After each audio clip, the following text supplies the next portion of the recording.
Bonjour à tous et bienvenue sur le podcast hebdomadaire de la cellule. Ce mois-ci avec Fabien Invine. Fabien, salut. Salut. Nous sommes également avec Xavier Globo. Salut Xavier. Salut. La pêche. Mais oui, toujours. Nous sommes avec Antoine Morgenthaler. Bonjour, bonsoir. Et aujourd'hui, nous allons parler d'un jeu de Ron Edwards qui s'appelle Spionneux. C'est toi, Fabien, qui ramène ce jeu dans ta sacoche. De quoi qu'il s'agit que Spionneux? Donc, Spionneux est un jeu de 2007. Comme tu as dit, de Ron Edwards, qui est un des fondateurs de The Forge et du mouvement de l'indépendance anglophone, en jeu de rôle. Dans Spionneux, on joue des espions à Berlin durant la guerre froide.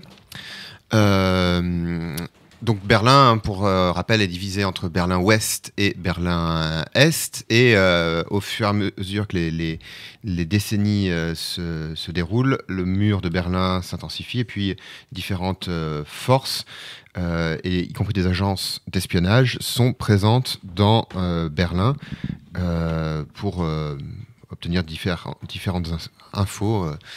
Et il y a beaucoup de tensions qui se jouent, y compris au niveau international, à cet endroit-là de l'histoire et enfin de l'espace et du temps.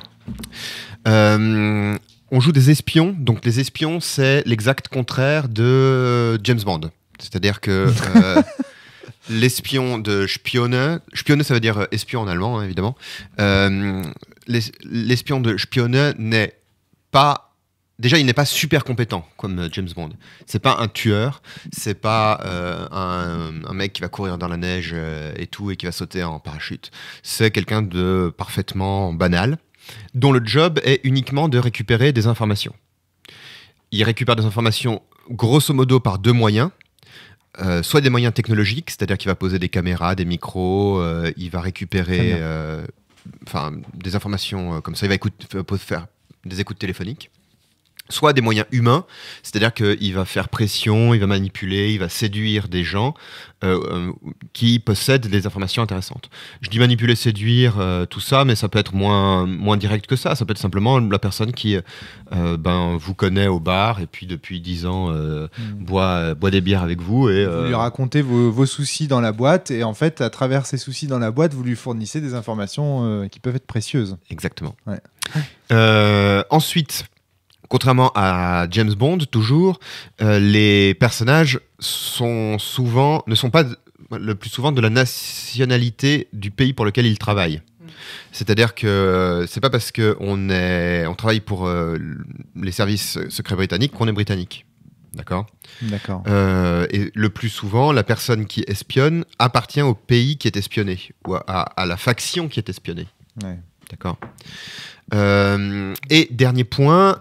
La plupart du temps, les motivations des personnages ne sont pas des motivations abstraites, floues, comme dans James Bond. C'est des motivations très claires qui peuvent être de l'argent, de la menace, des convictions politiques. Je suis convaincu que le capitalisme, c'est la bonne solution, donc je vais aller espionner ces foutus soviets.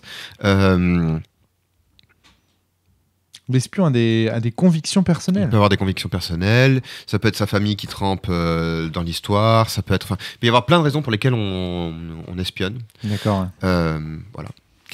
Alors, pour parler un peu plus du jeu, c'est un jeu qui est de Ron Edwards, et à force de lire ces jeux, je suis assez fan de la théorie de l'auteur en jeu de rôle, en tout cas je trouve que ça marche assez bien.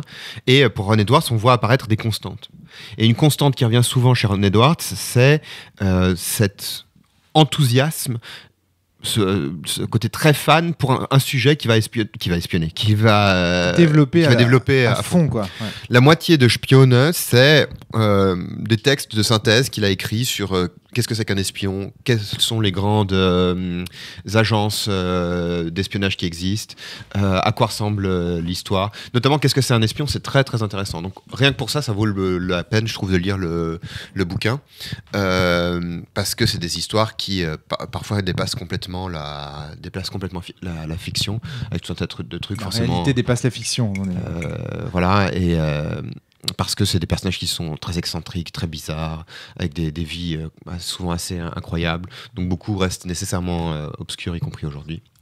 Et en termes de fiction, c'est un grand cri d'amour au roman de John le Carré. Alors j'en ai pas lu, mais il y a beaucoup d'espionnage justement dans la veine telle que je la décrivais jusque-là. Voilà. Et c'est un jeu qui date de quand ? 2007.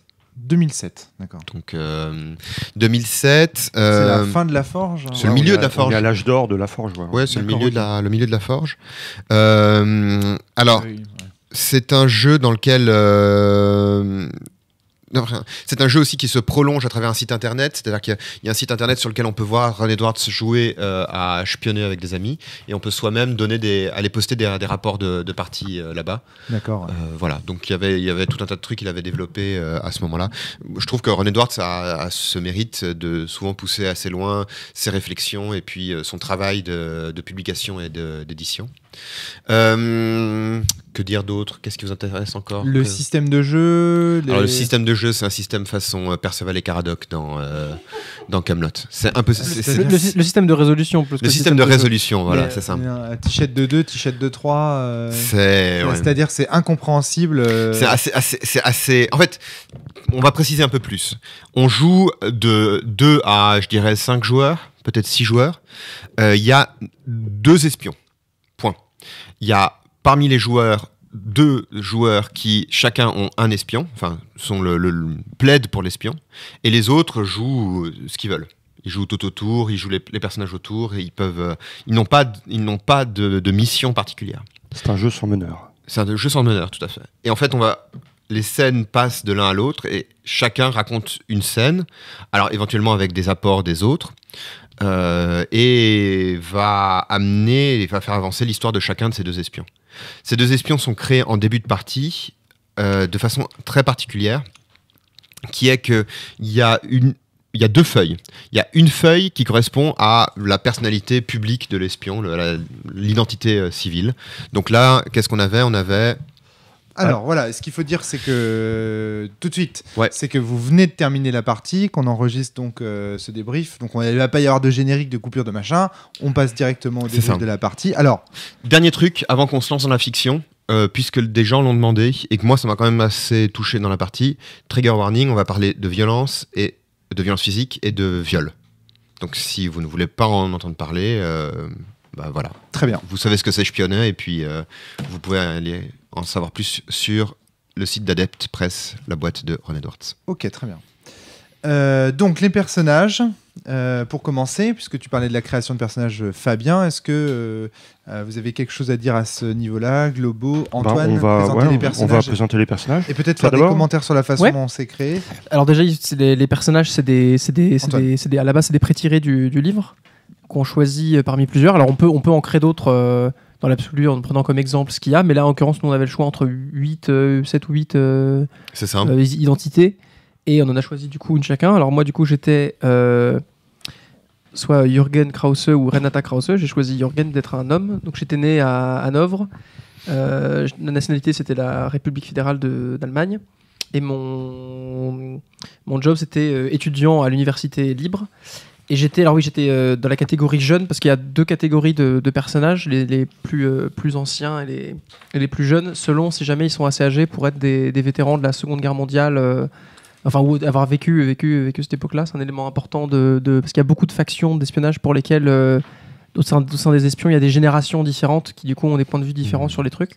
Voilà, ce qu'il faut expliquer aussi, c'est qu'il y a 4 périodes. Donc, soit on joue dans les années 50, les années 60, 70 ou 80. Et donc, Berlin-Ouest et les 7 grandes agences d'espionnage, c'est-à-dire le KGB, la CIA, les 2 agences d'espionnage et de contre-espionnage est-allemande, y compris la Stasi, et les 2 agences d'espionnage et de contre-espionnage ouest-allemandes, et enfin le MI6, donc les services secrets britanniques, changent de décennie en décennie. Et une des particularités importantes des années 70, c'est qu'il y a un changement de génération. Et que la vieille garde, qui, selon les agences, avait différentes manières d'opérer, se retrouve confrontée à de nouvelles situations dans lesquelles elle n'est pas, et une nouvelle génération qui, elle aussi, a des approches différentes de ce que ça doit être l'espionnage. Très bien. Et par rapport à ce que tu décrivais sur le background historique, le jeu est très précis. Au début, on tire au hasard la décennie dans laquelle on va être, et ça change vraiment le contexte de chaque agence. Avant qu'on choisisse nos personnages, ça va changer. Voilà, c'est ça. Avant la création des personnages. C'est ça. Donc le jeu détaille beaucoup à chaque fois le contexte historique par décennie pour qu'on ait une vision du background, quoi. Et en tant que présentateur de l'histoire, tu dois présenter une grosse quantité d'informations au début, ce qui était un petit peu lénifiant, faut dire. Parce que on avait du mal, on a joué après le repas et on il sortait faisait de table, chaud. on était tous en train de roupiller. Et on était tous en train de roupiller, Ça, il fallait mais s'accrocher. on a survécu, mais c'était laborieux. Ministerium für Staatssicherheit, alors comment ils sont eux Ah oui, parce qu'en plus tu traduisais plein de trucs en allemand, le jeu Voilà, était en c'est ça. anglais, et tu traduisais en français derrière, c'était quelque chose. C'était un peu particulier. Et donc Et- pour continuer. Ouais, vas-y. Pour continuer sur les personnages, donc voilà, il y avait cette idée d'anciens et vieux. Ça précise une région de Berlin dans laquelle j'habite, et après j'avais plusieurs liens avec des personnages existants. Donc j'avais un lien avec mon père, un ancien professeur et un petit ami ou une petite amie américain ou américaine. Et donc on détaille ensuite le nom des personnages, on rajoute des éléments, on peut en rajouter des liens en plus, mais ce qui est appelé le supporting cast, c'est les personnages auxquels on est attaché dans notre vie officielle, quoi, D'accord. on va dire. Je pense que tu fasses aussi ton côté officiel et puis on fera ensuite tous les deux le... Alors, ok. Moi, officiellement, je suis Andrus Alisievich. Je suis biélorusse. Donc j'ai la double nationalité russe et biélorusse. Je suis un traiteur. Et dans le supporting cast, j'ai dans mes contacts un manager dans une ambassade et un bon ami allemand qui est poète. Et là, c'était une femme, finalement. Alors, en l'occurrence, mon contact à l'ambassade, le manager que je connais à l'ambassade et la personne qui m'embauche régulièrement pour quand il y a des prestations culinaires à faire à l'ambassade, américaine bien sûr. Et mon amie allemande et poète, et Anna Krause, qui est la sœur de de mon Jürgen. personnage.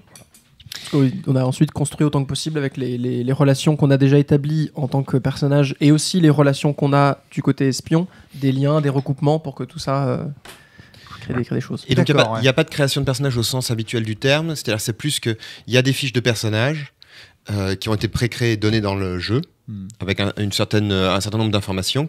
Et les joueurs doivent ajouter le lien, en fait. Voilà, la relation map des personnages. Voilà, c'est ça. Il y a plusieurs éléments qui font que les joueurs personnalisent le personnage. Tu voulais ajouter quelque chose ? Non, je tiens juste mon micro. Ok. Et le premier élément, c'est de combiner cette vie officielle avec une autre feuille qui choisit, et qui est en principe indépendante, qui est la feuille de mission. C'est-à-dire, en haut, il y a l'agence pour laquelle tu travailles. Cette agence, elle a désigné pour toi un superviseur qui a lui-même ou elle-même une couverture et qui t'envoie espionner dans une cible qui souvent est une autre agence, ou bien ça peut être dans une autre partie, on avait des groupes d'extrême droite, un bar occupé par des groupes d'extrême droite, enfin des choses comme ça. Une cible, et elle te donne pour ça des informateurs et des moyens physiques pour mener ta mission à bien. D'accord. Voilà. Donc je vous laisse décrire un peu ce que vous aviez comme mission, et là on va voir que c'est assez rigolo. C'est là que ça Allez, commence à être un peu drôle. Pour qui tu travaillais, Antoine ? Dis-nous tout. Du coup, dès l'instant où j'ai choisi de travailler pour la CIA, parce qu'on m'avait dit dans le contexte historique que la CIA à ce moment-là c'était le gros bordel et que y avait des anciens qui étaient mal gérés, ça avait l'air rigolo et foireux. Alors je suis parti là-dessus, et aussi parce que comme Globo avait choisi. Non mais t'imagines le juste KGB, si l'un de deux là, Globo, pourrait, les militaires, ou Antoine est vraiment un espion à la cellule, tu vois. Qui ont infiltré nos rangs. T'imagines ? Là, ils sont en train de jouer. Non, mais à la cellule, on est tous agents doubles, on espionne d'autres gens pour la cellule. Non, mais bien sûr. Mais en plus. Oui, qu'est-ce qu'il y a ? Il paraît qu'il y en a certains parmi nous qui postent sur Casus Anno. C'est pas vrai. Chut.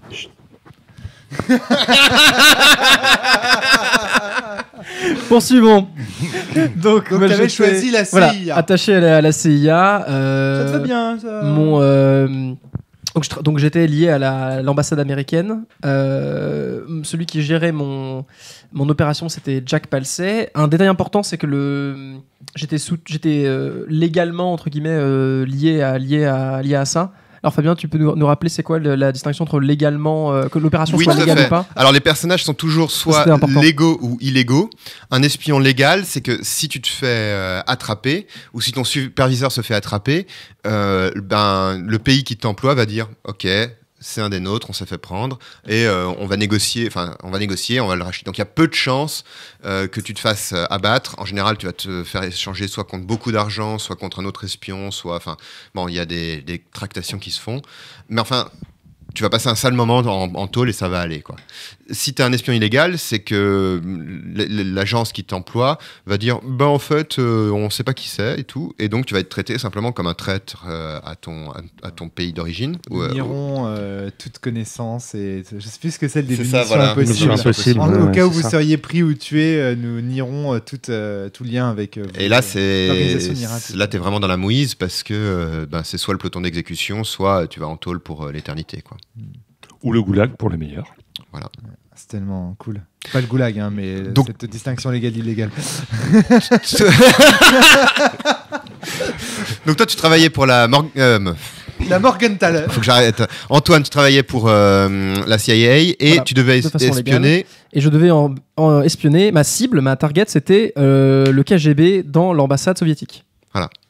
Et autour de ça, on a différents moyens et autres, on parlera après, mais vas-y, sur toi d'abord. Et Globo, lui, travaillait pour... Mon personnage, donc Andrus, travaillait pour le KGB. Oh là là. Et il avait été recruté par un professeur d'université dont il est amoureux, Tatiana Rodiovna Pnin. Qui était dans mes contacts à moi, mon ancien professeur. On a fait des liens un peu partout comme ça. Évidemment. Ouais. Et ma target était la CIA et sa base d'opération à Berlin. Donc l'ambassade américaine. Voilà, à Berlin-Est. À Berlin-Est. Donc vous étiez clairement opposé, ça c'est du PVP cette partie. Quoi. Exactement. Ouais, mais ça s'est pas... choisi ça dès le début. Ça s'est pas développé comme du PVP. C'est-à-dire que moi, à aucun moment, je me suis ouvertement opposé au personnage, à l'autre personnage à la table, d'Antoine, quoi. Alors attends. Parce que comme on est tous des espions, personne ne sait rien sur qui que ce soit d'autre, tu vois. Mais vous avez choisi ça consciemment, c'est-à-dire oui. Ouais. En partie, c'est-à-dire quoi. Je savais au début de la partie pour quelle organisation il travaillait. Ouais. Oui, je me rappelle plus le détail, je sais plus qui avait choisi en premier, mais l'autre s'était dit tiens, ma cible c'est le KGB, donc je vais prendre le KGB, je serai ta cible, ou inversement, je sais plus quel ordre, mais on avait volontairement fait quelque chose d'opposé comme ça. Et après, on a intermêlé nos contacts par rapport justement à nos employeurs, à nos personnages, aux PNJ auxquels on tient. On a essayé d'entremêler un peu ça, quoi. Donc en tant que joueur, vous êtes en ironie dramatique. L'ironie dramatique, c'est un élément pas mal. Ouais. Okay. Il y a eu beaucoup de scènes où on se croisait par hasard dans la rue en allant acheter son pain, en sachant pas. On discutait de rien, des trucs comme si on était des gens normaux, en disant tiens, j'ai vu ta sœur, elle va bien. Enfin, bon, j'exagère un peu, mais c'était de ce niveau-là, quoi. Donc, pour la création de personnage, premier point, la combinaison de la mission et l'identité du personnage. Deuxième point, les relations, puisque donc vous avez un certain nombre de relations, il fallait leur donner un nom et leur donner corps, quoi, leur donner un peu de vie, quoi. Les entremêler les unes aux autres. Et aussi déterminer vos motivations en tant qu'espion. C'est ça. Sur le côté espion et objectif, ce qu'on doit déterminer, c'est à la fois pour quelles raisons on travaille pour notre employeur, pour l'agence qui nous emploie, alors soit pour l'argent, soit par idéologie, soit pour plein de raisons. Et ça peut potentiellement être lié à des relations qu'on a, c'est-à-dire qu'il peut y avoir des moyens de pression sur des gens de notre famille ou des secrets, des trucs dans le genre. Et de la même façon, sur cette même fiche, on doit déterminer à notre tour les gens que nous, on utilise pour avoir des informations, les moyens de pression qu'on a sur eux ou les moyens de motivation. Donc il y a un peu une pyramide comme ça, où on doit déterminer, par exemple, pour être concret, moi, je veux bien parce que ma cible, c'est l'ambassade soviétique, et les informateurs que j'ai là-bas, qui sont définis par ma fiche que j'ai tirée, c'était Bureaucratic Assistant et Safe House Preparator. Donc c'est deux individus qui sont là, donc quelqu'un qui prépare le bunker, une salle sécurisée de l'ambassade, et un assistant administratif. Et donc je dois leur donner un nom, détailler un petit peu qui ils sont, et je dois commencer à détailler soit comment je suis en relation avec eux déjà, soit par exemple tout ce que Globo a fait, c'est que sa toute première scène, il a dans sa première scène établi joué comment cette relation naissait. Et donc à chaque fois, on va avoir soit des relations avec eux où ils savent qu'on est espion et on a des pactes avec eux, où on va leur mettre la pression. Toi, tu faisais chanter quelqu'un. Oui. Des différentes possibilités comme ça. D'accord, ouais. Pas très bien où ça va pour l'instant. Et ensuite, vous avez lié aussi les personnages qui étaient autour de vous. Donc, par exemple, toi, tu as un ancien professeur c'est vrai que de l'Université Libre, Antoine, et cet ancien professeur, vous avez décidé que c'était aussi le professeur qui, moi, m'a embauché. Le superviseur du KGB de ton opération. Dont la couverture était d'être à l'Université Libre. Oui. Et donc, tu as choisi d'être... tu as choisi qu'il serait... Et donc, moi, la motivation de mon personnage... à se lancer dans l'espionnage, c'est donc l'amour pour ce professeur-là. Un amour qui, vraisemblablement, lui est pas retourné, quoi. Voilà.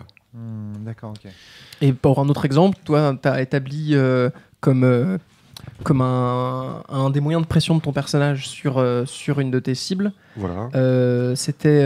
Donc, moi, il se trouve que j'avais deux points d'entrée à la CIA. J'avais la femme de l'ambassadeur américain et un janitor, je sais plus ce que c'est déjà. C'est concierge. Un concierge. Et donc moi j'ai posé d'emblée que en fait j'ai fait chanter la femme de l'ambassadeur parce que j'avais des photos compromettantes qui avaient été faites avec ma bonne amie allemande Anna Kraus qui est la sœur de. Donc j'ai des photos où il y a la sœur du personnage d'Antoine qui couche avec l'ambassadrice et je vais voir l'ambassadrice en lui disant je vais tout révéler, si vous ne faites pas ce que je veux, filez-moi des infos, quoi. D'accord, oui. Et ça, moi, je le cale, j'y pense un peu quand on remplit les cases des motivations des uns et des autres et j'attaque la première scène où je vais voir l'ambassadrice pendant un bal le 31 décembre et où je lui montre les photos à cette occasion-là. Et moi, je suis à l'ambassade parce que je suis le traiteur de l'ambassade, quoi. D'accord, ok. Troisième... Ah oui, il y avait un autre truc sur ta motivation, c'était que... Elle était idéologique. Moi, de mon côté, c'était... Il y avait un aspect idéologique où j'étais globalement assez convaincu par le rêve américain et par le potentiel de tout ça. Donc, a priori, j'étais volontairement associé à la CIA et aux opérations qu'il y avait. Et par ailleurs, en garantie supplémentaire, mon père avait eu des activités proches de certaines personnes qui auraient pu l'amener à Nuremberg.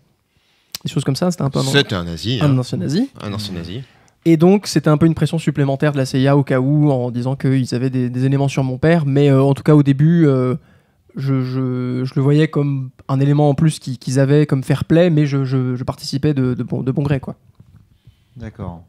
Oh mon Dieu, ce que c'est chaud à suivre votre truc. Moi, je suis pas du tout familier mais de cet univers. Hein. C'est une des difficultés du jeu, quoi. Oui. C'est-à-dire qu'on en prend plein la goule au départ.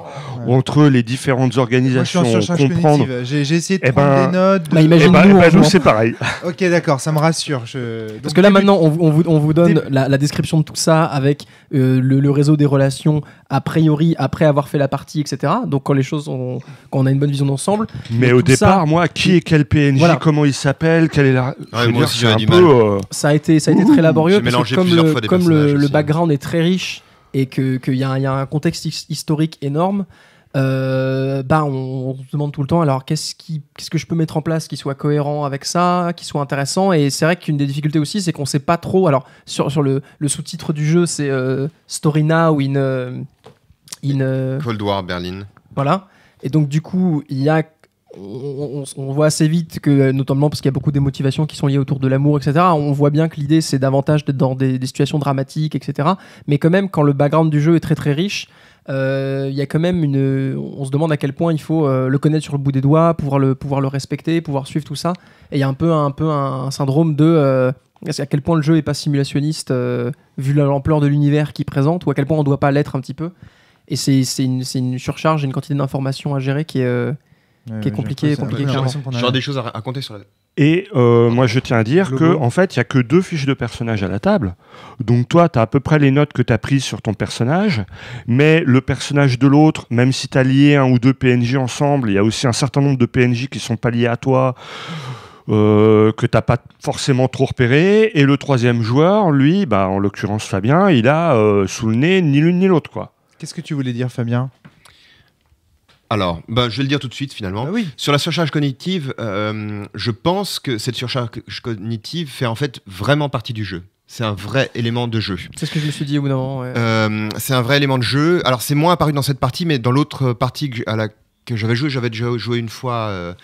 Parce que pour préparer un peu le podcast, et on avait, c'était pas l'opposition KGB CIA, c'était des trucs beaucoup plus compliqués. T'avais un groupe d'extrême droite, t'avais des services secrets de Est allemand qui se tiraient dans les pattes, enfin bon, des trucs assez complexes.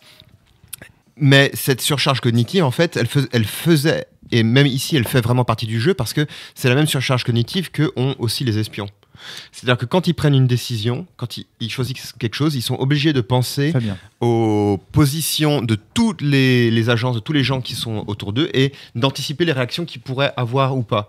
Est-ce qu'ils vont pouvoir négocier ou pas avec les autres. Ouais, on est dans une machine très très complexe dans laquelle le déplacement de chaque rouage a des conséquences sur des rouages infiniment lointains, et donc du coup il faut essayer de prendre les meilleures décisions stratégiquement, etc. Et du coup cette surcharge cognitive là, elle permet de se mettre un peu à la place, d'être un peu comme si on y était. Et c'est quelque chose que j'avais connu aussi dans un jeu que... Ça c'est très sim justement, comme le disait, le faisait remarquer Antoine. J'en veux pour contre-exemple un projet que j'ai beaucoup testé mais que je n'ai pour le moment encore jamais abouti, dans lequel on joue des elfes dans la cour de l'empereur des elfes, et dans lequel très rapidement il y avait aussi une grosse surcharge cognitive qui apparaissait parce qu'il y avait plein de personnages qui avaient fait des liens, des pactes, voilà, etc. C'est ça. Ouais. Et au bout d'un moment, en fait, quel que soit ce que tu fais, tu es obligé de déplaire à quelqu'un pour plaire à quelqu'un d'autre, donc tu es tout le temps en train de gérer les relations des uns avec les autres. Et donc au bout d'un moment, tu avances beaucoup à l'intuition, tu vois, tu louvoies, parce que tu peux pas prédire vraiment les conséquences de tes actes tant c'est complexe. Exactement, personne n'a de vue d'ensemble, pas même le MJ. T'as l'illusion que quelqu'un de très très fort, une puissance de calcul extraordinaire serait capable de le faire, c'est ça. Mais que c'est pas à ta portée. Donc au final, tu finis par aller au jugé, etc., sentir les choses. Exactement. Et je trouve que c'est une sensation qui est à la fois déplaisante, parce que évidemment c'est un peu angoissant, surtout ici dans ce contexte-là, et en même temps je la trouve intéressante. Elle dit, tu vois, il y a quelque chose de vraiment fort en termes de fiction. Moi, tu sais, c'est aux échecs que j'ai typiquement ce genre de sensation, de surcharge cognitive liée. Je me dis, mais si j'avais une puissance de calcul suffisante, je serais capable de faire le meilleur coup et tout ça, mais les implications sont tellement grandes, tellement immenses que mon cerveau limité n'y arrive pas. Et je suis... moi j'ai ça à la bataille. Les échecs, j'ai pas besoin d'aller jusque-là. Mais tu vois, souvent les décisions géopolitiques ou géostratégiques sont comparées. Et c'est très souvent qu'on compare par exemple Vladimir Poutine à un joueur d'échecs, tu vois ce que je veux dire, ou à tous les gens qui doivent prendre des décisions en fait géostratégiques à des joueurs d'échecs. Et à mon avis, c'est parce que justement cette sensation de surcharge cognitive, ils l'ont aussi quelque part. Hein. Moment anecdote, j'ai découvert récemment que Vladimir Poutine, en fait, tu dois pouvoir le croiser dans les années 80 dans Spione à Berlin, puisqu'il a travaillé pour le KGB et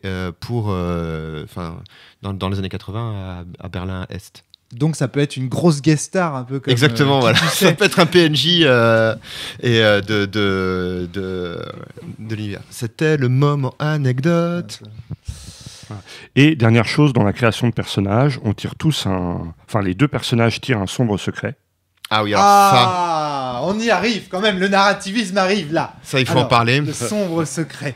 C'est-à-dire que tu écris, chaque personne écrit sur 2 papiers une transgression. Une transgression, c'est quoi ? C'est quelque chose que soit tu as fait, soit quelqu'un que tu connais a fait, et qui est particulièrement grave. C'est génial. Ensuite, tu plies ces papiers, tu les mets dans un récipient, d'où c'était une passoire là-haut. Tu mélanges et chacun tire un papier de son un papier et l'incorpore dans l'histoire de son personnage. Et ensuite, sans le montrer aux autres, il le met entre les 2 feuilles, dos à dos. Ah oui, ça en plus dans Spion, moi j'ai encore la mienne, donc. Et ensuite, chaque feuille est agrafée l'une à l'autre comme un dossier administratif. Et le sombre secret est prisonnier entre les 2. Voilà. Et ne peut pas être extrait et lu si la feuille sans partiellement là, on le voit déchirer par la feuille, transparence quand tu lèves à la lumière. Là. Voilà. Donc j'ai d'un côté ma fiche d'espion CIA, ma mission, etc. De l'autre, j'ai Jürgen Krause, mes liens, ma famille, étudiants, etc. Et au milieu, c'est génial. C'est génial. Je trouve ça super. Moi, j'ai eu l'occasion de... Ah là là, c'est fort.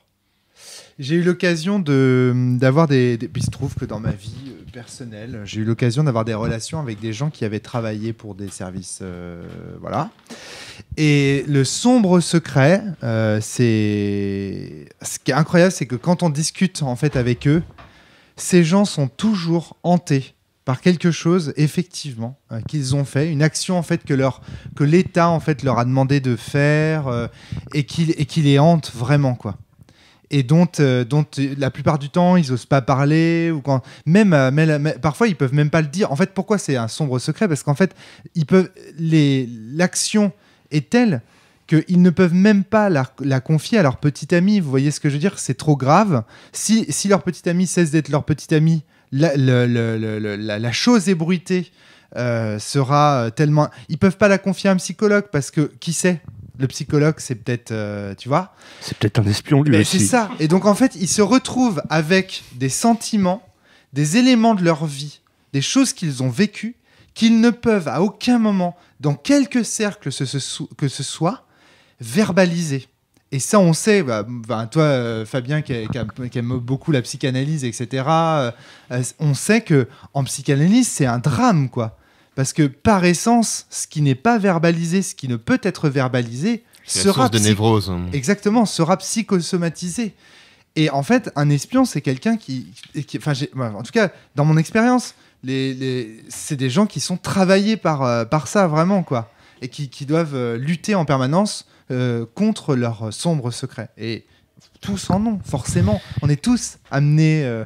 quand on travaille pour des services ou pour un État, à effectuer des actions qui sont, au moins litigieuses. Je dis pas, c'était pas forcément extraordinaire, les choses qu'ils avaient faites, mais c'était suffisamment litigieux pour qu'ils puissent pas en parler. Et de fait, quand on peut pas parler de quelque chose, ça devient un tabou, et ça se transforme en quelque chose d'énorme. Alors que si ça se trouve, c'était rien du tout. Vous voyez ce que je veux dire quelque part sur le papier. Là, ça crée une autre relation. Alors, je sais pas combien de livres sur l'espionnage Ron Edwards a lu, mais ça témoigne en fait d'une grande. Il s'est documenté, tu vois, ça se sent là. Qu'il se soit documenté, il y en a des kilomètres là-dedans. Hein, Mais alors, ça crée autre chose de supplémentaire à la table, qui est une forme de malaise quand même, je trouve. C'est-à-dire que parce que tu es tenté de l'utiliser, ton son secret, tu vois, il n'est pas juste là pour mettre de l'ambiance, quoi. Tu peux le révéler durant la partie, et donc tu peux révéler que ton personnage a fait quelque chose durant la partie. Et quand tu le fais, ton personnage peut, en termes de règles, à partir de ce moment-là, ton personnage peut commencer à sauver des gens proches de lui. À dire, en fait, tel personnage, elle a réussi à partir à l'ouest, elle a réussi à trouver une position, il a réussi à retrouver une position qu'il met hors d'atteinte des services secrets de telle faction, etc. Tu augmentes ton contrôle sur les épilogues éventuels de plein de personnages, quoi, en gros. Mais ça suppose de révéler ce que ton personnage a fait. L'autre truc, donc ça c'est la dimension fiction. Autour de la table, ça crée un truc assez étrange dont Ron Edwards parle. Alors Ron Edwards dit très bien, en termes de sécurité émotionnelle, que il est pas là pour ça. C'est pas super safe. Il est pas là pour du safe. Il est très clair là-dessus. Mais néanmoins, il y a quand même un certain nombre de choses pour te protéger. Déjà, il y a une première chose pour se protéger qui est de faire brûler tous les papiers qui n'ont pas été utilisés. Donc on a fait brûler dans un cendrier là-haut tous les papiers qui n'ont pas été utilisés. Ça sent un peu... Ah ouais. Parce qu'en tout, on en a fait 2 chacun, donc il y en avait 6. On en a tiré 2 au hasard, et les 4 restants n'ont jamais été lus par personne d'autre que celui qui les avait écrits. Ils ont été détruits. Mais ça, c'est tellement stylé aussi dans le... Ça fait espion. Et l'autre truc, c'est qu'il dit bien qu'il faut faire attention à, quand on voit la transgression, à ne pas se poser la question de est-ce que c'est quelqu'un d'autre qui l'a fait à la table, et après tout, tu peux aussi dire que quand tu écris, personne n'ira vérifier que ce qui a été raconté dessus a vraiment été fait, tu vois. Ça peut être complètement... Moi, je l'ai pris vraiment pour de la fiction, quoi. Je veux dire, on m'a demandé de balancer un sombre secret, je balance un sombre secret. Il n'a rien à voir ni avec ma vie, ni avec mes relations, tu vois. Bien que c'est ce que dise la base, évidemment, c'est pas ce que je fais. Parce que c'est censé avoir un lien avec... Avec toi. Mais soit toi, soit quelqu'un d'autre qui l'a fait. Et quelqu'un que tu connais. Et typiquement, là, moi où j'ai eu du mal à ce moment-là, c'est que c'est une chose de réfléchir à un sombre secret lié à toi ou lié à quelque chose que tu connais ou que tu inventes partiellement pour X ou Y raison. Mais surtout, en même temps, tu te dis, ok, il faut que je mette quelque chose, mais qui peut être amené à être joué et donc qui doit quand même être un minimum cohérent avec l'univers, avec les espions, etc. Et quelque chose qui peut être un sombre secret pour un individu contemporain dans un contexte donné ne sera pas forcément un sombre secret ou ça sera peut-être plus banal pour un espion de ce thème-là. Enfin, moi, j'ai eu beaucoup de mal à ce moment-là. Dans la catégorie surcharge cognitive, il y a plein de moments où j'ai mis du temps à réfléchir, à trouver des idées, mais ce moment-là en particulier, je séchais vraiment. Parce que je me disais, alors il y a le côté malaise qui est voulu et qui peut être intéressant, même si pas très safe, d'amener des problématiques personnelles et des problèmes qui peuvent être personnels ou pas. Mais c'est quand même bizarre la démarche de dire, d'encourager à mettre des choses qu'on connaît ou qui sont réelles pour qu'on y soit plus attaché. Mais en même temps, au final, c'est pas le but de chercher d'où ça vient derrière. Et ça va juste nourrir un secret d'un personnage. Mais dans un contexte très différent. Donc tu peux pas mettre des choses qui sont anachroniques, tu peux pas mettre des choses qui fonctionnent pas avec aucun des personnages de la table. Enfin, moi j'ai eu plein d'idées où je me suis dit non mais ça serait bizarre ou je saurais pas trop comment jouer. Enfin, en tout cas, j'ai vraiment eu du mal à cette étape parce que je me disais qu'est-ce que je peux mettre qui va aller dans le sens du jeu tout en j'ai du mal à comprendre l'intention du truc quoi. Parce que t'avais pas expliqué à quoi servait le sombre secret. Si, mais même c'est clair, oui. C'était quand même pas Et évident. donc ça sert à quoi au final? À pouvoir sauver tes proches. Tu peux les révéler en cours de Tu le partie. dévoiles. Tu veux dire en termes au niveau game design? Voilà, c'est ça. Ça, je ne sais pas. Une des difficultés de Ron Edwards, c'est que les règles qu'il écrit sont pas toujours très claires. J'ai eu la chance de traduire Slay With Me, qui pourtant est un jeu très court, mais même sur un jeu très court, il faut être honnête, ces règles sont pas super claires. Et deux, il n'est pas toujours très clair sur ses intentions de game design. Ce que je regrette beaucoup parce que je trouve souvent ces jeux sont vraiment intéressants, mais il y a souvent pas mal d'interprétations laissées au lecteur ou de choses à bricoler, à compenser, à faire des rillettes soi-même. Mais surtout, c'est une chose de faire des rillettes, mais c'en est une autre de devoir se demander dans quelle direction les rillettes doivent aller. Tu vois, c'est encore un autre problème. Et ça, c'est un truc qu'on retrouve. Je parlais un peu de l'œuvre de Ron Edwards. C'est un truc qu'on trouve dans tous ces jeux. Et c'est pour ça que c'est important, j'ai l'impression, de jouer à plusieurs de ces jeux pour arriver à comprendre comment ils fonctionnent. C'est-à-dire comment il pense lui-même ces jeux. J'ai l'impression que, par exemple, c'est quelqu'un qui est très orienté personnage. Les personnages sont vraiment très importants dans l'histoire de Ron Edwards. Parfois, les personnages tout seuls, en fait. Plus que leur relation, plus que la dynamique, plus que la légende, plus que... Il kiffe presque... En fait, dans le jeu de rôle, ce qu'il kiffe, c'est pas tant le contenu fictionnel que le personnage fictionnel, quoi. Ouais. Si on veut, quoi. Et pas tellement par exemple, chez Ron Edwards, les personnages n'évoluent pas beaucoup. Ça aussi, ça m'a frappé. Ils évoluent plutôt parce que... Enfin, ce qui est important, c'est plutôt à quel point, toi, en tant que joueur ou joueuse, tu te l'appropries. D'accord. Ok. Et ça donne quoi, alors, une partie de Spionneux? Parlons de la fiction. Oui. Ouais, donc on peut continuer à expliquer le système, c'est-à-dire qu'à tour de rôle, on va chacun cadrer une scène, soit sur notre personnage, enfin sur un des deux personnages à la table en fait. C'est pas parce que moi j'ai créé un personnage que je suis obligé de faire des scènes sur mon personnage. Ouais. Et puis jusqu'à ce que on amène un personnage à un point de rupture, je sais plus comment tu appelais ça. Un flashpoint. Un flashpoint. Et c'est-à-dire une situation de tension importante. Et là, ce personnage, il est verrouillé. C'est-à-dire qu'on ne peut plus faire de scène avec ce personnage-là.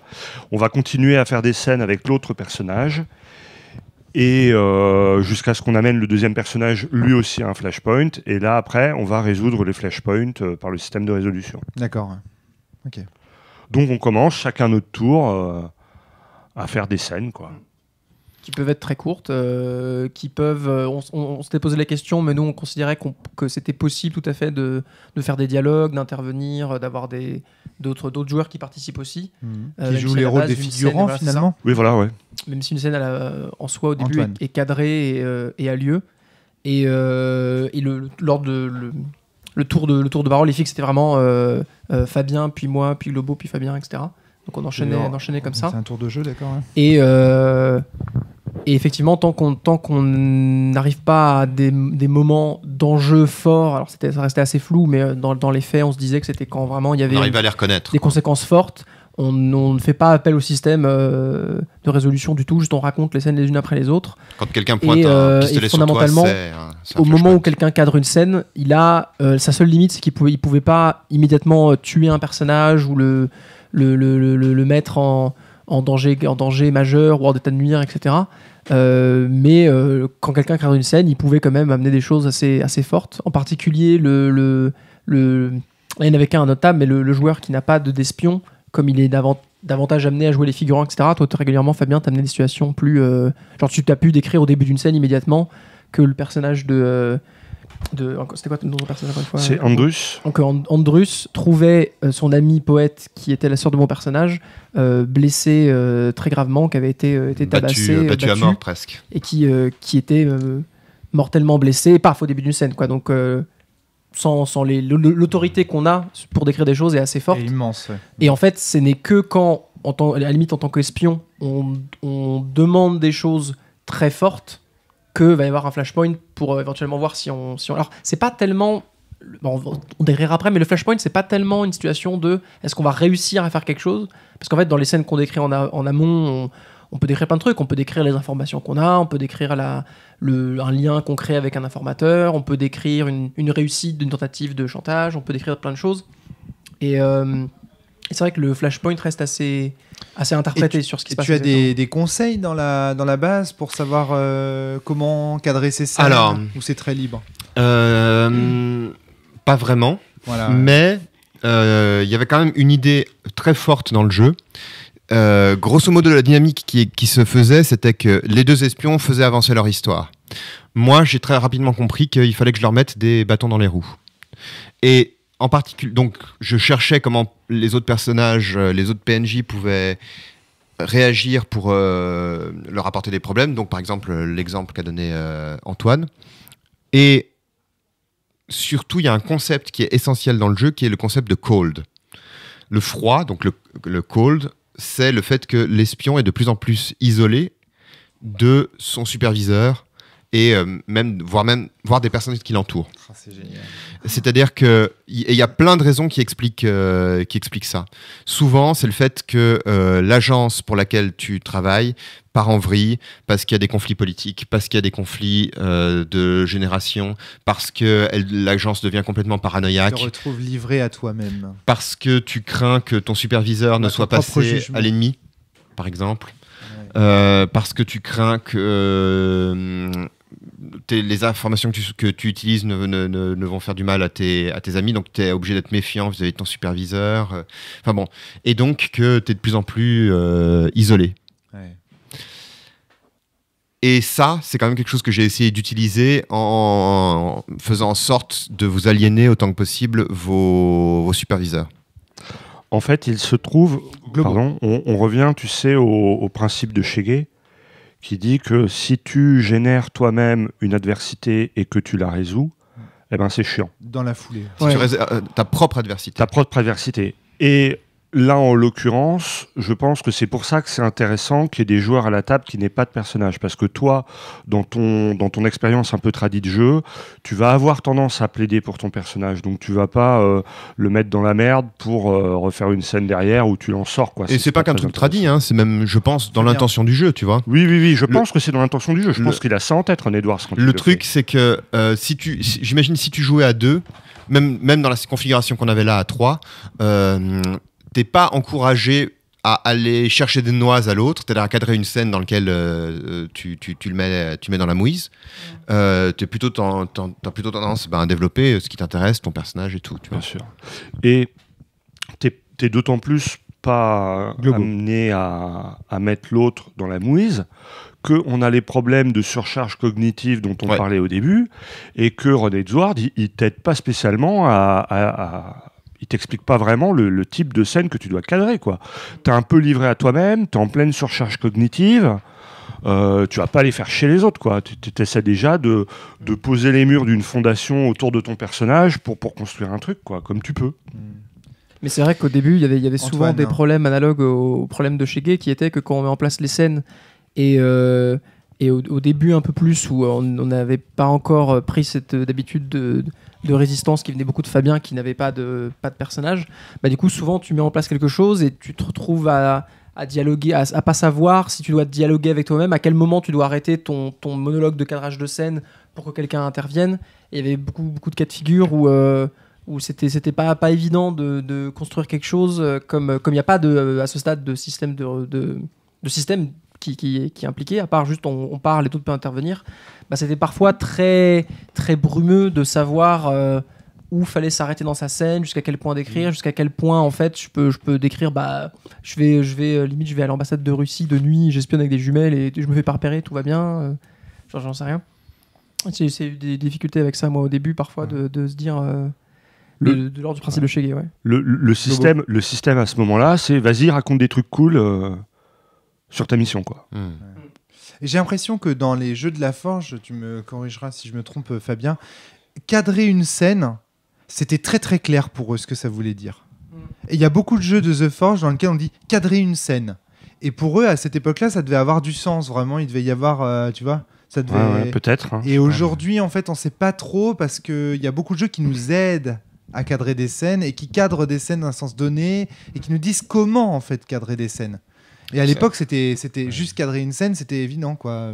Ça, c'est un problème, je pense, qu'on aura éternellement dans l'histoire du jeu de rôle. C'est que t'as beau reprendre le texte du jeu, il y a toujours tellement d'implicites sur la façon de jouer, sur la façon de faire, que j'aimerais qu'on puisse écrire des jeux totaux, tu vois, qui soient particulièrement clairs. Mais ce que je me demande, c'est si c'est pas lié au vocabulaire du cinéma, là, à ce moment-là, parce que cadrer une scène, clairement, on parle de cadrage, on parle de réalisation de films, etc.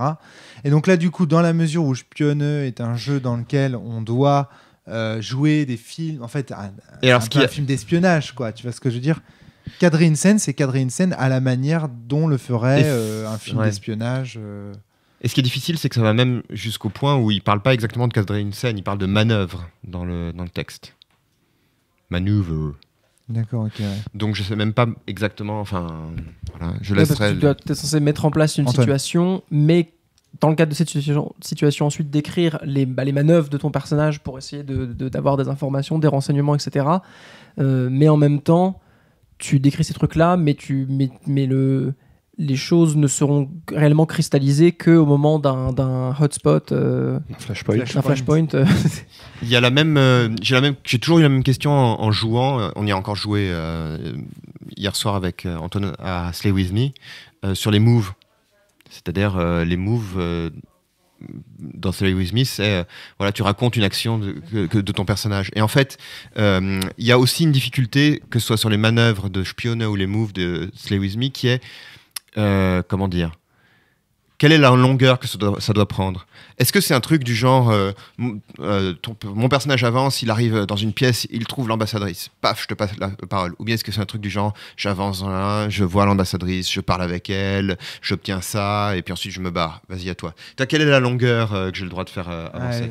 Dans Slay With Me, c'est assez explicite que tu peux faire des moves très courts ou des moves très longs et que selon la longueur de tes moves, tu vas faire une histoire longue ou courte, c'est-à-dire soit un duel, soit un grand truc épique et long. Globo. Ouais, non, c'est compliqué.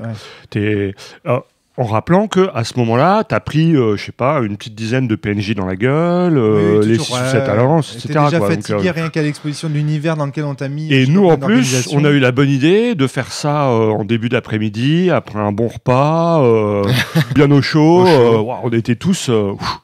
Donc les débuts, moi voilà, ça va que j'ai l'habitude d'improviser, mais c'est pas facile de rentrer dedans, quoi. Juste une petite question pour toi, Fabien. C'est est-ce que, d'après la partie que tu as faite de Spionneux avant celle-ci, est-ce que ça ressemble à une partie de Spionneux telle que tu te l'imagines? Moi j'ai l'impression que oui. Ok, très bien. Moi, si tu veux, tout de suite, mon sentiment général sur ce jeu, c'est que c'est un bon jeu, un jeu correct. Pas un jeu extraordinaire, mais ça vaut la peine d'y jouer et ça vaut la peine de le tester si tu t'intéresses aux questions d'espionnage. C'est de loin pas un jeu parfait, mais j'ai l'impression que c'est un jeu qui fait le taf. D'accord. Voilà. Je me demande aussi si c'est pas un jeu pour vraiment en profiter, il faut déjà vraiment bien connaître ces questions, avoir le livre et tout. Parce que là vraiment, j'ai beaucoup ressenti dans cette partie un problème de manque de référence. Mais tu vois, ça c'est un truc que tu peux te dire.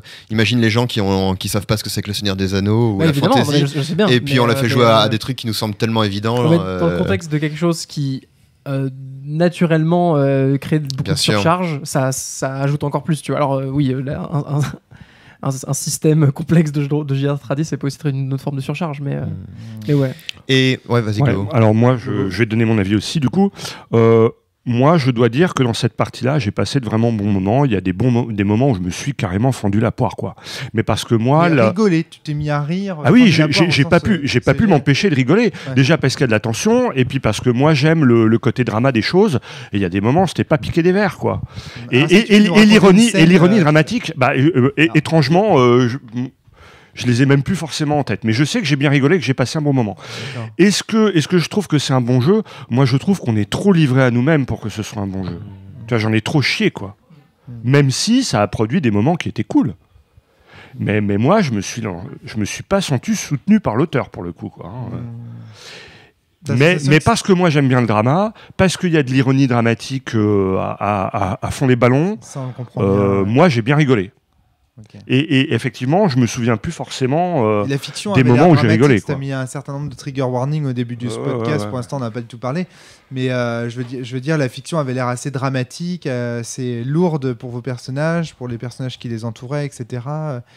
Et c'est vous-même qui avez choisi ça, ou alors le jeu vous y encourage, vous avez la sensation que le jeu vous a avec les transgressions, si tu veux. Les transgressions, voilà. Et puis le fait que voilà, t'es entouré d'espions, il y a quand même des gens qui veulent ta mort, tu vois. C'est surtout, je pense, les motivations des gens à agir, que ce soit nos personnages ou des personnages qui en dépendent. Tout le monde agit sous semi-contrainte, soit sous la menace, soit pour des questions de gain, mais avec un sentiment de risque. Et donc alors comme on l'a dit tout à l'heure, le jeu est pas très clair sur ce qu'il cherche à encourager le plus, mais assez vite on se dit que ce qui est intéressant à jouer de toute façon c'est du drame au sens merde, comment est-ce que je continue à gérer avec l'ambassade, sachant que moi typiquement un exemple de scène que j'ai eu qui peut montrer ça, c'est je me fais en arrivant à mon université alpaguer par deux types dans des grands manteaux à l'air assez sombre, je sais pas trop qui c'est, je sais pas trop pour qui ils travaillent, et les mecs commencent à m'interroger parce que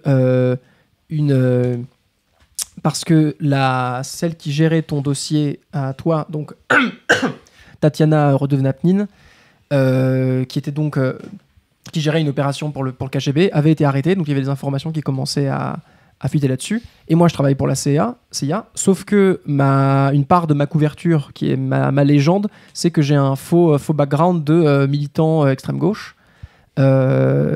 Et donc je suis soupçonné d'être lié à elle alors que je travaille pour la CIA, et donc je me fais alpaguer par ces deux types et je me fais interroger, et comme je suis pas très coopératif, ils me disent bon écoute, on va te menotter, on va te choper, t'amener ailleurs. Et moi je sais pas du tout si ces mecs sont pour la série CIA et qu'ils sont pas au courant que je bosse pour le même camp et qu'il y a une espèce de quiproquo, je sais pas s'ils sont pour une des 7 autres agences à côté.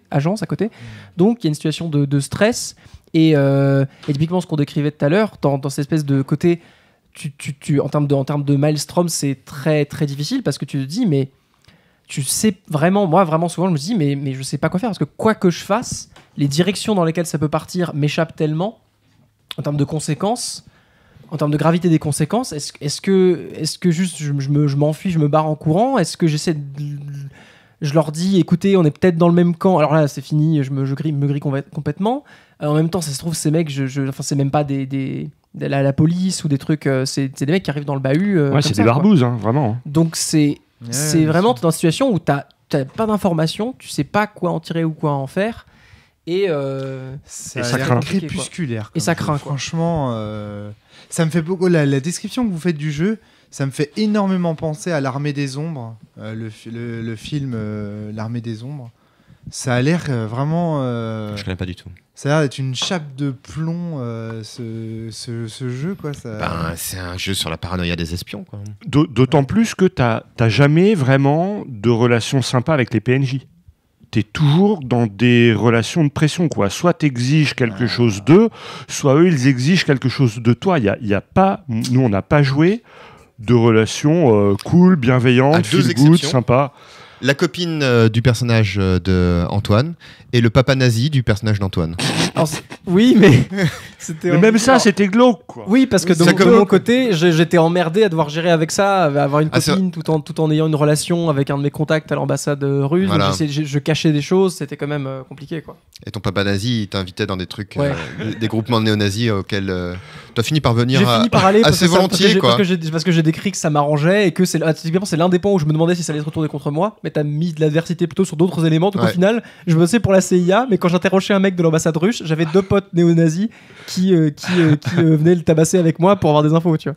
Oh mon dieu, un ancien militant d'extrême gauche soi-disant qui fréquente les colloques nazis, c'est beau aussi. Hein. C'est pas piquer des verres comme disait Globo tout à l'heure. Et juste Fabien. Pour terminer, parce qu'on n'a pas parlé du système de jeu jusqu'au bout, donc on avance par scènes successives et à un moment, un personnage est bloqué dans un flashpoint.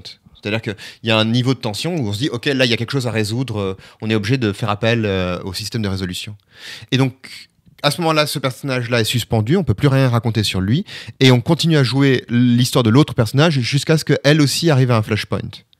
Et à ce moment-là, on sort des cartes, et je suis désolé, je ne peux pas décrire ce système-là, parce que là, c'est Perceval et on joue à cul de chouette. Une fois qu'on l'a pris en main, il est assez simple, mais il n'est pas intuitif. Il n'est pas intuitif. En gros, il y a principalement du hasard et dans certains cas quelques petits éléments de choix sur des cartes à déplacer qui vont avoir pour conséquence comment le ou les flashpoints vont se dénouer. Ça va juste déterminer qui parle dans quel ordre et avec quel niveau de pouvoir sur la narration. C'est-à-dire qu'à l'issue du cul de chouette, on a des cartes qui nous disent... Du cul de chouette. C'est ça. Cul de chouette ou chante Slooby, Grelotte sa picote, enfin et compagnie. Et donc, tous les jeux de Perceval de Kaamelott. Et donc, à l'issue de ça, on a des cartes qui nous disent c'est d'abord Fabien qui va raconter un élément, puis un tel, avec 2 cartes, donc il aura beaucoup de pouvoir, puis un tel... mais un tel pour annuler ce qu'il a raconté, voilà, ça va, et on va avoir... Du coup, cette fois, on n'est plus dans un tour de table, mais on est dans un tel, puis un tel, puis un tel, puis un tel, qui est déterminé, et on raconte comme ça. Et où on positionne des faits... Sachant que ce que ces cartes racontent peut raconter le dénouement de 2 scènes en même temps, séparées, parce que c'est... Voilà, le flashpoint raconte l'issue de 2 scènes séparées en même temps. Ok ? Oui, ou pas, parce que le flashpoint peut avoir lieu à la fin, on a eu un flashpoint qui était au même endroit au même moment. Voilà. Donc, non, en fait, j'y comprends rien. Je vais pas vous mentir, c'est complexe à comprendre. Ce qu'il y a, c'est que quand... moi, j'appelle ça un climax. Oui, c'est un peu ça, ouais. Quand 2 scènes arrivent à leur climax, c'est une seule et même résolution qui va déterminer de la résolution des 2 scènes en même temps. Tout à fait. Ouais. Et qui va déterminer le pouvoir de narration de chacun sur les scènes, et notamment un point important aussi par rapport aux relations même positives. Game design que 2 scènes se résolvent. Alors juste pour on sait pas. Okay, juste pour finir là-dessus. Parce que pour moi, que si tu notamment te fais chier à faire un système de résolution, alors tu vois, Rome, ça a du sens, tu vois. On avait beaucoup discuté à une époque de dire oui, est-ce qu'il faut une note d'intention dans les jeux ou pas, etc. Moi, je pense que vraiment, c'est important en tant qu'auteur que tu expliques ce que tu fais, pourquoi tu le fais, dans quel objectif. Que c'est censé produire, etc. Alors, Ron Edwards donne une longue note d'intention sur le plan fictionnel en t'expliquant bien ce qu'il veut obtenir d'un point de vue fictionnel. D'un point de vue de dynamique de jeu, de maelstrom, il le fait pas, il le fait même jamais dans ses jeux, et ça c'est vraiment dommage parce résultat, 10 ans après, c'est incompréhensible, quoi. C'est pas incompréhensible, tu vois, moi je trouve qu'on arrive à en tirer des bonnes parties, mais ce serait quand même plus. C'est dur de dire que c'est un mauvais. Tu vois, c'est un jeu qui est imparfait, mais c'est un jeu qui est intéressant quand même. Oui. De toute façon, c'est simple. Oui, mais là, par exemple, on comprend pas pourquoi on résout 2 climax par le même système. Ça, je suis d'accord. Sans doute qu'en cherchant dans ses notes, dans tout ce qu'il a produit, parce qu'il écrit énormément, on pourrait trouver une réponse. Mais voilà, moi, j'ai que 24 heures dans. Est-ce que c'est pour donner le sentiment que les 2 scènes sont liées, mais que les gens le savent pas? Par exemple, tu vois, ce serait pour dire, en fait, vous ne le savez pas, mais l'issue en fait de cette scène-là, c'est dépendant d'une seule et même chose, mais dont vous ignorez pour créer une espèce de sensation encore plus d'ignorance ou de conséquences incalculées ou ignorées des joueurs. Je sais pas. Alors, moi, j'ai une hypothèse qu'on a relativement peu explorée, c'est que ça se justifie s'il y a vraiment un antagonisme fort entre les 2 personnages. Quand les 2 personnages s'affrontent. Ah bah oui. Là, c'est intéressant. Il se trouve qu'il n'y a rien qui pousse particulièrement tes personnages à s'affronter. Même si nous, on travaillait dans des... sur le long terme, surtout. Oui, voilà, nous, on travaillait... leur identité. Il s'est dit, comme ça, en cas de PVP, le système, par défaut, peut gérer ça. Quoi. Voilà, je pense. C'est une hypothèse. C'est une interprétation. Ouais. D'accord, ouais. Ah, c'est une hypothèse que je trouve assez séduisante. Notamment parce qu'il y a un des enjeux de ça, c'est si jamais on arrive dans l'usine à gaz à avoir des espèces de combos de cartes, en gros, on peut raconter des choses en dépassant l'autorité qu'on a dans les scènes classiques, du genre on peut décréter soudainement tel personnage là, en fait c'est une taupe qui est aussi dans le camp en face. Donc tu peux vraiment retourner des trucs, et on en parlait avant, même des relations a priori positives sont jamais à l'abri à un moment donné d'être complètement retournées. Et créer un espèce d'effet de surprise, un effet d'inattendu. C'est un exemple de ce que espèce de. T'as compris jusque-là? T'as compris? Oui, j'ai compris. Eh ben, alors ça tombe bien, on va aller vers la dernière mécanique. Oh la merde. Histoire de vraiment te paumer. Je sens qu'on va passer au niveau supérieur encore. Oui. Il y a une dernière mécanique qui est la révélation. C'est-à-dire qu'à tout moment dans la partie, tu peux révéler la transgression de ton personnage. Donc tu peux le révéler petit à petit ou en une seule fois. Donc et à ce moment-là, tu déchires ton dossier administratif, tu sors le papier et tu le montres aux autres. Bon, et tu le révèles aussi dans la fiction. C'est-à-dire les personnages doivent le savoir dans la fiction. Et à partir de ce moment-là, à la fin de chaque flashpoint, il y a une mécanique supplémentaire dans laquelle tu tires des cartes et tu choisis un destin avec un certain nombre de contraintes pour un des personnages qui est lié à toi. C'est-à-dire que tu peux dire, bon, ok, telle personne arrive à s'enfuir vers l'Est, telle personne est abattue. Enfin, c'est pas forcément une fin positive d'ailleurs. Non, mais une fin. Une fin pour un des personnages secondaires. Sachant que... c'est génial. À cause de la succession des flashpoints, ton personnage a de bonnes chances d'être arrêté ou tué avant la fin de la partie. Ton personnage principal. D'accord, ok. Donc, tu dois quand même si tu veux vraiment sauver les personnes auxquelles tu es lié, tu dois révéler rapidement ton sombre secret pour... Alors le problème c'est qu'il n'y a aucun lien fictionnel. C'est-à-dire pourquoi diable hey les gars, j'étais un sale connard il y a 10 ans. Ah ouais. Et alors et ben maintenant je peux envoyer... Voilà, c'est ça. ma fille va trouver refuge au Caire. Voilà. Et donc dans la fiction, moi je révèle mon sombre secret. Attends, mais alors pourquoi ta feuille n'est pas déchirée? Qu'est-ce que c'est que cette... Si, ma feuille, elle est déchirée, regarde, tu vois, j'ai juste déchiré une petite agrafe. Il a déchiré ça proprement, moi je t'aurais déchiré sans... On avait besoin de la lire encore. En fait, Anna, donc la sœur du personnage d'Antoine, s'est fait tabasser quasiment à mort devant le pas de ma porte, et mon personnage, il veut quand même... Enfin, moi, Globo, j'aimerais sauver ce PNJ, quoi. En sachant que mon sombre secret, accrochez-vous, trigger warning, c'est j'ai violé ma meilleure amie. Donc ma sœur, ce personnage qui est au bord de la mort. Et qui est au bord de la mort sur le pas de ma porte et que j'ai utilisé pour faire chanter l'ambassadrice et prendre des photos salaces avec. Oui, là, tu vois le truc, un sombre secret. Mais si je ne révèle pas ça, il y a des chances pour que ce PNJ meure. Et moi, j'ai quand même mauvaise conscience avec tout ça. À la mécanique de déterminer les je peux lui sauver la vie, quoi. Donc je choisis de révéler ce truc vraiment glauquissime. Donc là, c'est assez cohérent, tu vois, Fabien. Par rapport au truc du ça n'a aucun lien, là, on voit que ça peut avoir un lien. Alors, le problème, c'est un peu dur, là. Si, quand même, parce que fictionnellement... Non. Fictionnellement, tu vas voir l'ambassadrice et tu lui dis oui, donnez-moi ces trucs parce que j'ai beaucoup à me faire pardonner d'elle et tout. D'ailleurs, genre, pourquoi l'ambassadrice d'un seul coup elle ferait oui, t'as raison, t'as été un salaud, donc je vais te donner les informations ultra confidentielles dont tu as besoin pour la oui, sauver. D'accord, ouais, c'est vrai. C'est très très étrange comme tu vois, faut vraiment. C'est un peu tiré par les cheveux, ouais. Ah ouais, il faut faire des riettes, mais pas plus des riettes de mammouth, quoi. En fait, quelque part, l'aspect cohérent de ça, il vient du fait que toi, ton secret, tu l'as depuis le début de la partie dans ta fiche, donc c'est plus. Et que toi, tu le connais. Tu le connais, donc depuis le début. Toi, tu connais. Attends, Antoine connaissait le secret. Globo connaissait le secret de son personnage. Et donc, depuis le début de la partie, tu l'envisages dans ta mais oui, réflexion. C'est ça. Ça fait partie de ton brainstorm. Ça fait partie de sa création de personnage. En fait. Ça fait partie de son brainstorm depuis le début. Ouais. Et qu'on le mette en jeu ou pas, qu'on le dévoile ou pas à un moment, il existe. Et qu'il soit mis en scène ou pas. Et le moment où il sera dévoilé, j'ai le sentiment que le joueur va être un peu, c'est pas qu'il va être ludiste, mais c'est comme ce qu'Adrien moi je l'ai été. Il va essayer de faire en sorte que ce soit le mieux utilisé, le mieux employé possible, à un moment ultra cohérent, et qu'il ait le droit de se vanter, pour reprendre un terme. Je pense qu'on peut le faire pour plein de raisons différentes. Tu vois, il a le droit de se vanter, de dire regardez la manière dont j'ai utilisé mon son. Moi, dans ce cas-là, j'ai été ludiste parce que j'avais envie de tenter de sauver ce PNJ-là. Enfin, instrumental plutôt que ludiste. Ouais. Instrumental peut-être. Une utilisation instrumentale de cet élément de jeu-là. Ok. Ouais.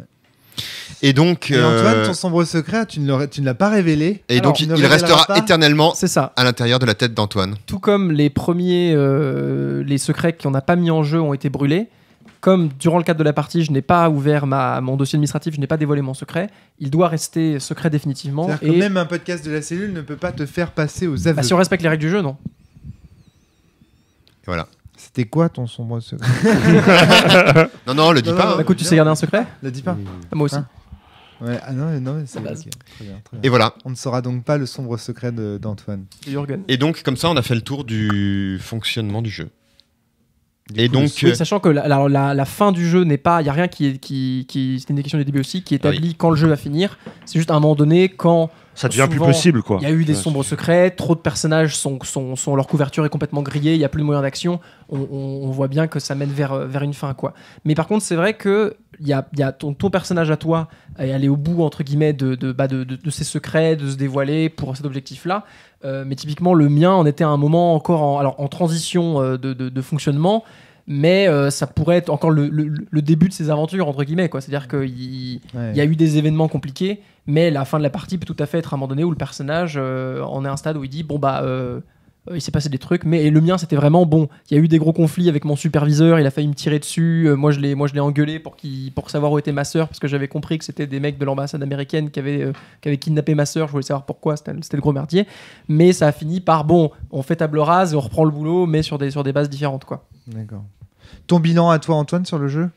Mon bilan, alors je partage tout ce que tu disais Globo tout à l'heure. Moi je serais quand même un peu plus sombre. Je pense que ça m'a moins plu dans l'ensemble que toi. J'ai eu beaucoup de mal à... Mais en fait, c'est quelque chose que je me rends compte de plus en plus maintenant, c'est que c'est un peu similaire à ce qu'on avait eu sur aux marches du pouvoir. Ouais. C'est-à-dire que moi, dans les jeux où il faut beaucoup raconter avec pas suffisamment d'aide ou pas suffisamment d'inspiration, et éventuellement en ayant une surcharge cognitive ou des backgrounds compliqués, je suis rapidement celui à la table qui, ce genre de difficulté, le subit le plus. Et j'ai tenu cette partie-là, et ça en valait la peine, et c'était effectivement un jeu intéressant, mais en bilan global, le rapport bon moment intérêt et moment laborieux c'était 50-50, quoi. D'accord, ok, ouais. Alors que toi, Globo, tu dirais Non, moi je me suis pas senti soutenu par l'auteur dans ce jeu-là. Ouais. Et ça me fait chier. Mais comme moi, j'aime bien le drama et l'ironie dramatique, je me suis bien fendu la poire. Fabien ? J'appuie quand même l'idée que voilà, si t'es fan des romans d'espionnage, à mon avis, tu t'en sors. Oui, c'est nécessaire, c'est sûr. Ouais, mais tu vois, c'est que c'est un prérequis. Ouais. Pour savoir cadrer une scène type roman d'espionnage, faut en avoir lu, faut avoir vu des films. Mais c'est un peu pareil pour L5R, tu vois, ou n'importe quelle. Mais oui, tu vois, n'importe quelle fiction.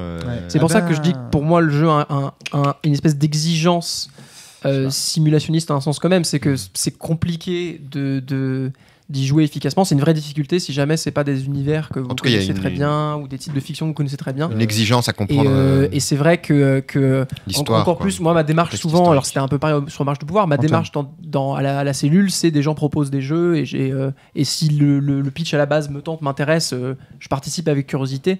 Mais du coup parfois on se retrouve dans des jeux où les exigences sont fortes, et donc là c'est pas un problème du jeu en soi si on est conscient de cette exigence.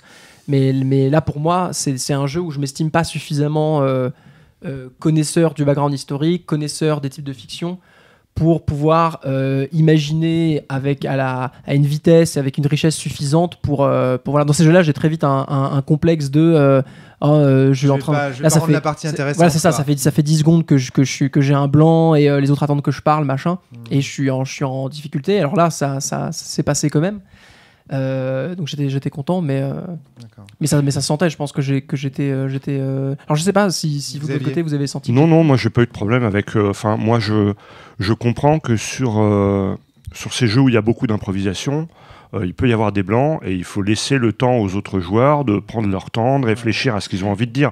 Donc moi ça fait partie de ce que j'attends à ce genre de partie. Je suis pas désagréablement surpris. Ce qu'il y a de rigolo, c'est que moi, je suis pionnier. J'y viens parce que Fabien dit tiens, il reste une place, ce serait bien qu'on en ait un dernier. Mais je me dis bon, allez, après tout, je suis à la cellule, testons des trucs, mais je suis pas spécialement dans le trip au départ. Et en fait, les gens qui s'étaient inscrits et qui étaient bien dans le trip, ils ont en grande partie pas pu venir. Ouais. Et je me retrouve tout seul à la table avec Antoine et Fabien, tu vois. Donc c'est rigolo aussi ça. Mais donc moi, j'étais pas spécialement intéressé par l'environnement du jeu ou ce qu'il propose, le trip espion, etc. D'accord. Très bien, très bien. Ben voilà. Fabien, tu avais une... Non, mais ça correspond aussi à l'expérience que j'ai eue. Mais je trouve ça assez intéressant de voir que toi qui commences à quand même, mine de rien, avoir pas mal roulé ta bosse sur les jeux de Ron Edwards, de voir aussi qu'il y a, comment dire, il y a quelque chose, enfin, les jeux d'auteur, c'est pas que des jeux sur lesquels, par exemple, il y aurait une thématique qui traverse. Ça peut être aussi formel, structurel. Oui. Là, en fait, Ron Edwards, il y a une patte Ron Edwards dans la manière dont il fabrique ses jeux. Ouais. Il y a quelque chose de structurel, en fait. Tous ces jeux, ils ont une espèce de structure commune. Un jeu d'auteur, c'est pas forcément un jeu dont le propos est toujours un propos cher à l'auteur ou similaire à l'auteur. Ça peut être aussi structurellement aussi une façon de construire des jeux qui est propre à Ron Edwards. Et moi, c'est ce qui m'a beaucoup marqué. J'espère qu'on pourra parler d'autres jeux. J'aimerais beaucoup pouvoir parler de Circle of Hands, qui est un jeu plus récent, qui date de 2015. De Ron Edwards aussi ? De Ron Edwards, ouais. Il y a un autre jeu qui s'appelle Troll Babes, dont le concept, c'est que on joue des trollesses. Ouais, des trollesses qui font 2 mètres, qui sont super badass, qui ont des grandes cornes et qui vont de village en village. Voilà, c'est Ron Edwards. Et moi j'ai vaguement lu Sorcery aussi de. Alors Sorcerer, ouais. Sorcerer. Ouais. Et c'est pareil, j'ai le sentiment que Sorcerer, il te livre bien toi-même. Hein. Alors Sorcerer, je vais te dire, ça fait longtemps que j'aimerais le faire jouer à la cellule parce que c'est quand même genre le grand ancien de Ron Edwards. Et en fait, à la lecture, je ne me vois pas le faire jouer, si tu veux. J'ai l'impression que c'est une telle machine usine à gaz. Et puis c'est pareil, moi j'ai vraiment le sentiment que Ron Edwards, il soutient pas ses joueurs, quoi. Hein. C'est un peu démerde-toi, t'arriveras peut-être à en faire un truc cool, quoi. Très intéressant. Merci Globo, merci Antoine, merci Fabien. bye. À très bientôt tout le monde. Portez-vous bien. Salut. Jouez bien. Salut.